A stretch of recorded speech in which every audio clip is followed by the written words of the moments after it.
الحمد لله وكفى والصلاة والسلام على خاتم الرسل وسيد الأنبياء وعلى آله وأصحابه الأتقياء. أما بعد فأعوذ بالله من الشيطان الرجيم.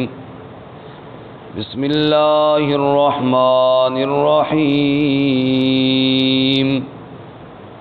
وكأي من نبي قاتل معه ربيون كثير فما وهنوا لما أصابهم في سبيل الله وما ضعفوا وما استكانوا والله يحب الصابرين.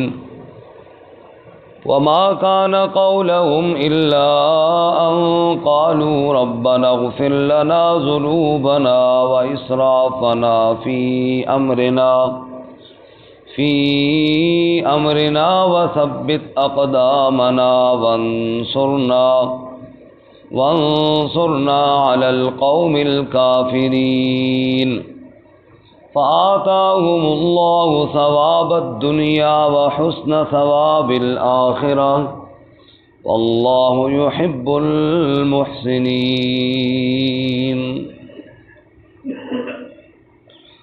وَكَأَيٍّ مِّن نَّبِيٍّ، اور کتنے ایسے نبی گزر گئے، قاتل معه ربیون کثیر، قتال کیا ان کے ساتھ مل کر کئی اللہ والوں نے. فما وهنوا لما أصابهم في سبيل الله، پس نہ سست ہوئے ان تکلیفوں کی وجہ سے جو ان کو پہنچی اللہ کی راہ میں. وما ضعفوا وما استكانوا، اور نہ وہ کمزور ہوئے اور نہ وہ دبے. واللہ يحب الصابرین، اور اللہ تعالی محبت فرماتا ہے صبر کرنے والوں سے. وما كان قولهم، اور نہ تھا ان کا قول، الا ان قالوا، مگر یہ کہ انہوں نے کہا ربنا اغفر لنا ذنوبنا، اے ہمارے رب بخشش فرما دے ہمارے لیے ہمارے گناہوں کو. وَإِسْرَافَنَا فِي أَمْرِنَا، اور ہماری زیادتیاں ہمارے معاملات میں. وَثَبِّتْ أَقْدَامَنَا، اور ثابت قدم رکھ ہمارے. وَانصُرْنَا عَلَى الْقَوْمِ الْكَافِرِينَ، اور مدد فرما ہماری کافر قوم پر. فَآتَاهُمُ اللَّهُ ثَوَابَ الدُّنْيَا، پس دیا ان کو اللہ تعالیٰ نے ثواب دنیا کا. وحسن ثواب الآخرہ، اور بہت اچھا ہے ثواب آخرت کا. واللہ يحب المحسنین، اور اللہ تعالیٰ محبت کرتا ہے احسان کرنے والوں سے. سبحان ربک رب العزت عما یصفون وسلام علی المرسلین والحمد للہ رب العالمین. اللهم صل على محمد وعلى آل محمد كما صليت على إبراهيم وعلى آل إبراهيم إنك حميد مجيد. اللهم بارك على محمد وعلى آل محمد كما باركت على إبراهيم وعلى آل إبراهيم إنك حميد مجيد. معزز سامعین، سورہ آل عمران کا 15واں رکوع، آیت نمبر 146، 147 اور 148 آپ کے سامنے تلاوت کی ہیں. اللہ رب العزت ان کے مطابق صحیح بیان کی توفیق عطا فرمائے، آمین، اور ہمیں قرآن و سنت پر عمل کرنے کی توفیق عطا فرمائے. گزشتہ سبق میں آپ حضرات نے سنا کہ احد کے میدان میں جو ایک افواہ پھیلی کہ نعوذ باللہ رسول اللہ صلی اللہ علیہ وسلم کو بھی شہید کر دیا گیا ہے، اور اس افواہ کی وجہ سے جو صحابہ کرام کے حوصلے پست ہوئے ان کو اللہ تعالیٰ نے دوبارہ ابھارا اور ان کو بتایا کہ ایک نہ ایک دن تو اللہ کے نبی صلی اللہ علیہ وسلم نے اس دنیا سے چلے جانا ہے، کیونکہ دنیا میں تو کسی کو بقا نہیں ہے، ہمیشہ رہنے والی ذات تو صرف اللہ رب العزت کی ہے۔ تو کیا آپ دین کو چھوڑ دیں گے؟ مطلب یہ ہے کہ اس میں آپ کو ہمت ہارنے والی اور جی چھوڑنے کی طرف کوئی توجہ نہیں ہونی چاہیے، بلکہ اور آگے بڑھنا چاہیے۔ اللہ کے نبی کے بعد تو آپ کے سر پہ اور ذمہ داریاں زیادہ ہو جائیں گی۔ آج کے سبق میں مزید ترغیب دینے کے لیے ارشاد فرمایا کہ آپ صلی اللہ علیہ وسلم سے پہلے بھی اللہ کے کئی نبی دنیا میں تشریف لائے اور انہوں نے اللہ کے راستے میں قتال کیا، اور حالات ان پر بھی آئے، تکالیفیں ان پر بھی آئیں، ان کو بھی ستایا گیا، لیکن یہ ظلم و ستم اور یہ بربریت انہیں اللہ کے دین کی تبلیغ میں اور دین کے راستے میں جہاد میں اور اللہ رب العزت کے دین پر چلنے میں یہ ظلم و بربریت رکاوٹ نہ بن سکی، بلکہ جتنا ہی ان کو دبایا گیا اتنا ہی وہ ابھرتے گئے۔ فرمایا کہ اہل حق کی مثال ہے ہی ایسی کہ ان کو جتنا دبایا جائے وہ ابھر کر نکلتے ہیں۔ اللہ کے راستے میں جو کٹ جائیں وہ ختم نہیں ہوتے، وہ بیج بن کر ابھرتے ہیں، اور اللہ کے راستے میں کٹنے والے مصائب سے کبھی تھک ہار کر پیچھے نہیں ہٹتے، بلکہ وہ ایک جنگ ہے جو آخری دم تک لڑتے رہتے ہیں۔ اے صاحب محمد صلی اللہ علیہ وسلم، آپ بھی احد کے میدان میں جو تمہیں تکالیفیں پہنچی ہیں ان سے جی مت ہارنا، کمزوری مت دکھانا، بلکہ ڈٹ کر اللہ کے دشمنوں کا مقابلہ کرنا۔ اللہ کی مدد تمہارے ہی ساتھ ہے، اللہ سے دعائیں بھی مانگنا۔ فرماتے ہیں وَكَأَيٍّ مِّن نَبِيٍّ قَاتَلَ مَعَهُ رِبِّيُّونَ كَثِيرٌ، کتنے نبی ایسے گزرے ان کے ساتھ مل کر قتال کیا، ربیون کثیر، بہت سارے رب والوں نے، بہت سارے اللہ والوں نے، کئی اللہ والے اللہ کے راستے میں قتال کرتے رہے۔ معلوم ہوا مجاہدین کو بھی اللہ والا کہنا چاہیے، اور اصل یہی اللہ والے ہیں جن کو اللہ تعالیٰ نے اللہ والا کہا ہے۔ ہم نے تو اللہ والا صرف اس کو سمجھا جو دنیا سے کٹ کے الگ تھلگ ایک کمرے میں بند ہو جائے اور صرف اللہ کا ذکر کرتا رہے۔ فرمائے جو رہبانیت ہے، اس کو رہبانیت کہتے ہیں نا، دنیا سے کٹ جانا، یہ کوئی کمال درجے کی چیز نہیں ہے کہ بندہ دنیا کے معاملات سے دور ہو جائے اور صرف کونے میں بیٹھ جائے اور اللہ اللہ کرتا رہے۔ یہ رہبانیت کمال درجے کی چیز نہیں ہے۔ کمال درجے کی چیز تو یہ ہے کہ بندہ دنیا کے معاملات میں رہے اور اسی طرح تبلیغ کرے، جہاد کرے، دین کے دیگر کاموں میں شریک رہے، لوگوں کے ساتھ ہمدردیاں کرے، ان کے ساتھ معاملات میں شریک رہے، اور شریک رہ کر پھر ان سارے معاملات میں اس طرح عمل کرے جس طرح اللہ تعالیٰ کی چاہت ہے۔ یہ ہے کمال درجہ۔ سبحان اللہ۔ لقد کان لکم فی رسول اللہ اسوۃ حسنہ، تمہارے لیے اللہ کے رسول صلی اللہ علیہ وسلم کی زندگی بہترین نمونہ ہے۔ آپ صلی اللہ علیہ وسلم نے ایک دفعہ گھر تشریف لائے، ازواج مطہرات نے بتایا جی 3 بندے آئے تھے صحابہ کرام میں سے، اور انہوں نے آ کر نبی پاک صلی اللہ علیہ وسلم سے ازواج مطہرات کے پاس آ کر نبی پاک کی گھر کی عبادت کے بارے میں پوچھا کہ اللہ کے نبی کتنی عبادت کرتے ہیں۔ تو آپ صلی اللہ علیہ وسلم کے ازواج نے ان کو بتایا جو آپ عبادت کرتے تھے، اپنے حساب سے جو وہ سوچ کر گئے ہوئے تھے اس سے انہوں نے اس عبادت کو کم سمجھا۔ شاید ان کے ذہن میں یہ تھا کہ ازواج مطہرات بتائیں گے نبی پاک آتے ہیں جناب 2 گھنٹے رات کی تلاوت کرتے ہیں، 2 گھنٹے قیام کرتے ہیں، 3 گھنٹے ذکر کرتے ہیں، اور اس طرح فجر ہو جاتی ہے۔ یعنی پوری رات ہی انہوں نے یہ سوچا ہوگا، جو اپنے ذہن میں سوچ کر گئے تھے اس حساب سے کم سمجھا۔ پھر کہنے لگے ہم نبی پاک کی طرح تھوڑی ہیں، آپ کے ساتھ تو اللہ تعالیٰ نے مغفرت اور بخشش کے وعدے کی ہوئی ہیں، ہمارے ساتھ تو نہیں ہے، لہذا ہمیں نبی پاک سے عبادت بڑھ کر کرنی چاہیے۔ ایک نے کہا میں تو آج کے بعد ساری رات نفلیں پڑھوں گا، اور اللہ تعالیٰ کو اس طرح راضی کروں گا۔ دوسرے نے کہا میں آج کے بعد آئندہ روزانہ لگاتار روزے رکھوں گا، کبھی افطار نہ کروں گا۔ تیسرے نے کہا میں نکاح نہیں کروں گا اور بس اللہ کی عبادت کے لیے اپنے آپ کو وقف رکھوں گا۔ رسول اللہ صلی اللہ علیہ وسلم نے تینوں کو بلایا اور فرمایا تم نے اس طرح اور اس طرح کی باتیں کی ہیں؟ جی یا رسول اللہ ہم نے کی ہے۔ فرمایا سنو، میں تم سب سے زیادہ اللہ سے ڈرنے والا ہوں، میں تم سب سے زیادہ اللہ تعالیٰ کی عبادت کرنے والا ہوں، لیکن اس کے باوجود میں رات کو عبادت بھی کرتا ہوں، رات کو سوتا بھی ہوں، میں نے کبھی روزہ رکھا بھی ہے، میں نے کبھی روزہ چھوڑا بھی ہے، اور میں نے نکاح بھی کر رکھے ہیں۔ فَمَن رَغِبَ عَن سُنَّتِي فَلَيْسَ مِنِّي، جو میری سنت سے منہ موڑے گا اس کا میرے ساتھ کوئی تعلق نہیں ہے۔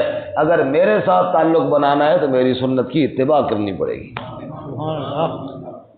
اب رہبانیت دنیا سے بالکل کٹ جانا اور صرف ذکر کرتے رہنا، فرمایا کہ ذکر بہت اونچی چیز ہے، لیکن صرف ذکر کرتے رہنا اور باقی سارے دین کے معاملات کو چھوڑ دینا یہ کمال نہیں ہے۔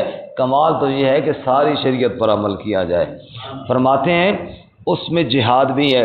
اللہ فرماتے ہیں وہ مجاہد جو اسلحہ اٹھا کر اللہ کے دین کے دشمنوں کے ساتھ برسر پیکار ہے، نہ اپنی جان کی پرواہ ہے اس کو، نہ اپنی بیوی بچوں کی پرواہ ہے۔ اللہ فرماتے ہیں اصل رب والا تو یہ ہے جو میرے نام پر اس طرح اپنی جان ہتھیلی پر لے کر پھر رہا ہے کہ اپنی جان کی بھی پرواہ نہیں کرتا۔ وَكَأَيٍّ مِّن نَبِيٍّ قَاتَلَ مَعَهُ رِبِّيُّونَ كَثِيرٌ، کتنے نبی ایسے آئے ان کے ساتھ مل کر کئی رب والوں نے قتال کیا۔ جیسے سورۃ البقرہ میں ہم نے پڑھا کہ جب بنی اسرائیل کے ایک گروہ نے اپنے وقت کے نبی سے جہاد کا مطالبہ کیا تو انہوں نے حضرت طالوت کو امیر مقرر کیا۔ ان اللہ قد بعث لکم طالوت ملکا، واقعہ آپ نے پڑھا ہوا ہے کہ جب نہر پہ گئے تو آزمائش آئی کہ اس سے پانی نہیں پینا، حضرت طالوت اپنا لشکر لے کر گئے اور آگے اللہ تعالیٰ فرماتے ہیں کچھ نے پانی پیا کچھ نے نہ پیا، وہ ایک الگ واقعہ ہے، لیکن مقابلے میں جالوت ایک ظالم بادشاہ اور اپنا لشکر جرار لے کر کھڑا ہوا تھا، لیکن یہ چند جو نوجوان تھے اہل ایمان یہ اللہ کے نام پر گئے اور اللہ فرماتے فَهَزَمُوهُمْ بِإِذْنِ اللَّهِ، اللہ کے حکم سے ان کی صفوں کو الٹ کر رکھ دیا انہوں نے۔ اللہ کے راستے میں جو قتال کے لیے نکلتے ہیں اور اللہ تعالیٰ کی ذات پر جو بھروسہ کر کے نکلتے ہیں اللہ ان کی یوں ہی مدد فرماتا ہے۔ فرماتے ہیں اس سے پہلے بھی کئی اے صاحب محمد صلی اللہ علیہ وسلم، پہلے بھی کئی رب والے اللہ کے نبیوں کے حکم پر لبیک کہتے ہوئے یوں ہی میدان کے اندر کود پڑے تھے۔ اور جب موسیٰ علیہ السلام نے بنی اسرائیل کو جہاد کا کہا تھا، اکثر نے تو بزدلی کی، موسیٰ علیہ السلام سے کہنے لگے ہم نہیں لڑائی کر سکتے، لیکن وہاں کچھ مخلص بھی تھے۔ قال رجلان من الذین یخافون، جو اللہ تعالیٰ سے ڈرنے والے تھے، انہوں نے کہا تھا، انہوں نے کہا جاؤ اور اللہ تعالیٰ کے نبی موسیٰ علیہ السلام جیسے حکم دے رہے ہیں ایسے میدان میں کود پڑو، اللہ تعالیٰ تمہیں ضرور فتح عطا فرمائیں گے۔ تو اللہ فرماتے ہیں ایسے ہر دور میں مخلص ہوا کرتے ہیں جو اپنی جان کی پرواہ نہیں کیا کرتے اور اللہ کے راہ میں قتال کے لیے تیار ہو جاتے ہیں۔ تکالیف آتی ہیں لیکن کیا کرتے ہیں؟ صبر کرتے ہیں۔ کیا فرمایا جی؟ وَكَأَيٍّ مِّن نَّبِيٍّ قَاتَلَ مَعَهُ رِبِّيُّونَ كَثِيرٌ، اور کتنے نبی ان کے ساتھ مل کر قتال کیا کئی رب والوں نے۔ فَمَا وَهَنُوا لِمَا أَصَابَهُمْ فِي سَبِيلِ اللَّهِ، پس وہ سست نہ ہوئے ان تکلیفوں کی وجہ سے جو ان کو اللہ کی راہ میں پہنچی۔ وَمَا ضَعُفُوا، اور نہ کمزوری دکھائی، وَمَا اسْتَكَانُوا، اور نہ وہ دبے، وَاللَّهُ يُحِبُّ الصَّابِرِينَ، بلکہ وہ صبر کر کے اللہ کے محبوب بن گئے۔ وَاللَّهُ يُحِبُّ الصَّابِرِينَ، اللہ کے وہ محبوب بن گئے۔ اصحاب محمد صلی اللہ علیہ وسلم نے بھی اسی طرح عمل کیا۔ آگ کے انگاروں پہ لٹایا جا رہا ہے، گلے میں رسی ڈال کر گھسیٹا جا رہا ہے، لیکن بلال کی زبان پر اس کی توحید کے ترانے ہیں، اور سارا بدن جب چھلنی ہو جاتا ہے امیہ جو بلال کا مالک ہے وہ پھر ظلم کرتے ہوئے یہ پوچھتا ہے بلال اب بھی رب کا نام لے گا یا نہیں؟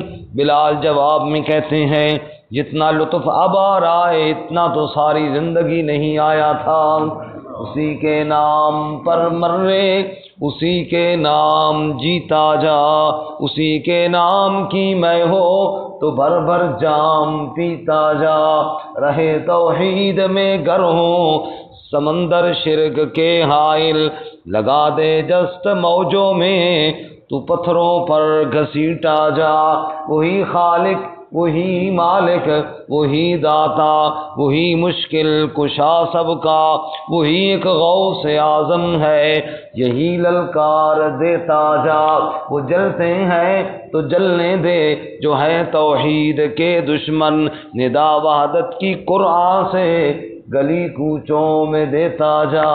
ظالموں نے کتنا ظلم کیا لیکن صحابہ کرام نے اس ظلم کو برداشت کیا اور توحید کے ترانے نہ چھوڑے۔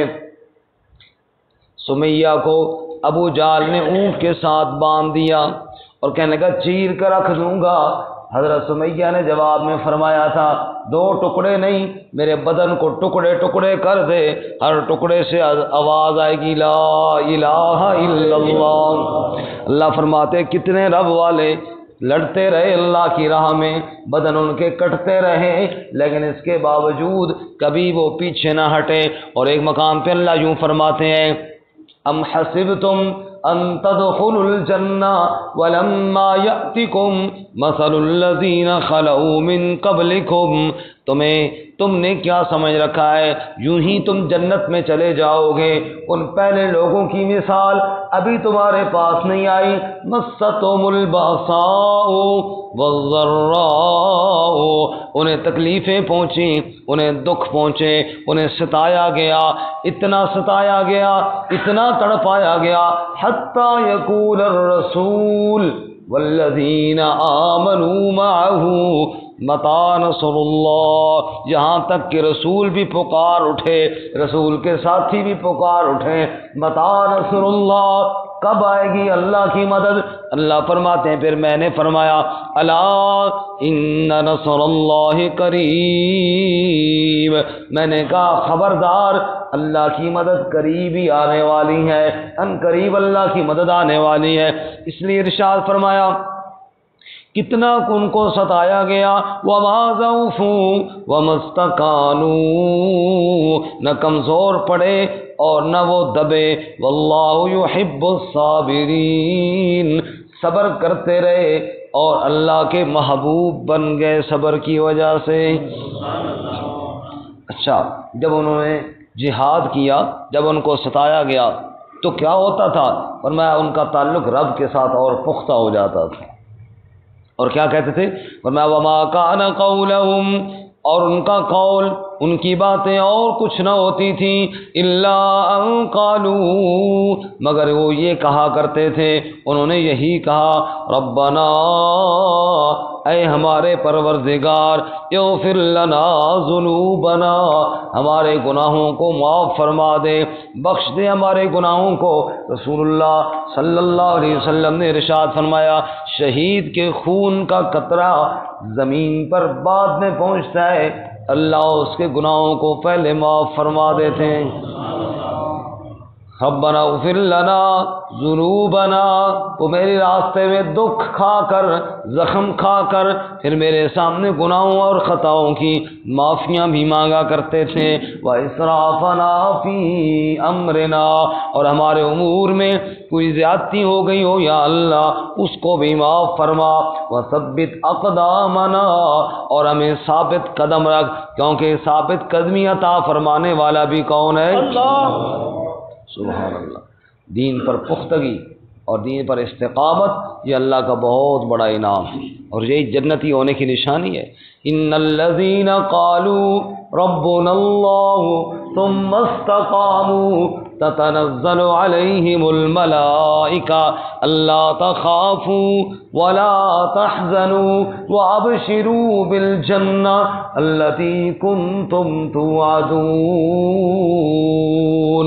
جنہوں نے کہہ دیا ہمارا رب کون ہے، ہمارا پالنے والا کون ہے، کائنات میں مشکل کشا کون ہے، حاجت روا کون ہے، بگڑیاں بنانے والا کون ہے، سب چیزوں کے خزانوں کا مالک کون ہے، جنہوں نے کہہ دیا ربنا اللہ، ہمارا رب اللہ ہے، ثم استقاموا، پھر اس پر ڈٹ گئے، ظلم آئے تب، ستایا گیا تب، قتال کرنا پڑا تب، زخمی ہوئے تب، وطنوں بے وطن ہوئے تب، سب کچھ قربان کرتے گئے، لیکن استقامت کا دامن نہیں چھوڑا۔